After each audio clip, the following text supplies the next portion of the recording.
అందరికీ జై శ్రీరామ్ అండి. నాతో పాటు హనుమత్ దీక్ష వేసుకున్నటువంటి భాగ్యనగరం హైదరాబాద్ నుంచి వచ్చిన భక్తులు ఉన్నారు.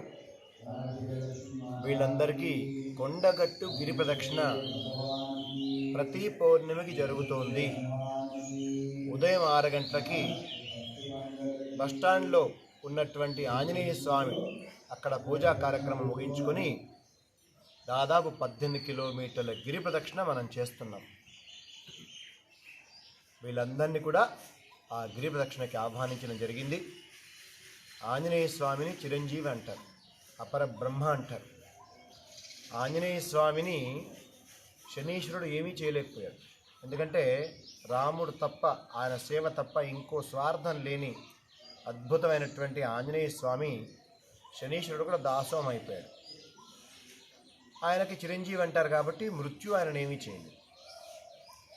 అలాంటి భక్తవతుడైన ఆంజనేయ స్వామి వారి గిరి ప్రదక్షిణ మనం చేసుకుంటే అనేక రకాలైన అరిష్టాలు మనకు తొలగిపోయి అన్ని రకాలుగా శుభాలు జరుగుతాయి.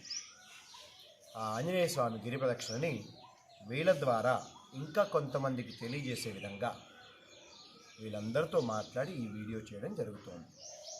ఈ గిరి ప్రదక్షిణ మార్గంలో మధ్యలో మంచినీళ్ళు ఉంటాయి, మజ్జిగ ఉంటుంది, అరటిపళ్ళు, భోజన వసతి ఉంటుంది. మనకి తిరువన్నామలై అరుణాచలం దగ్గర గిరి ప్రదక్షిణ చేస్తారు. అది ప్రపంచవ్యాప్తం, మంచిదే. అలాగే తెలంగాణలో మన కొండగట్టు గిరి ప్రదక్షిణని అందరికి తెలిసే విధంగా మనం ఆ ఆంజనేయ స్వామి యొక్క అనుగ్రహాన్ని కలిగే విధంగా గట్టి ప్రయత్నం చేద్దాం. అందరం కొండగట్టు గిరి ప్రదక్షిణ చేద్దాం, ఆ యొక్క శుభ ఫలితాలని పొందుదాం, విశేషాలని అందరికీ చెప్పే పరిపూర్ణ అవకాశం తీసుకుందాం. జై శ్రీరామ్, జై శ్రీరామ్, జై కొండగట్టు అండి.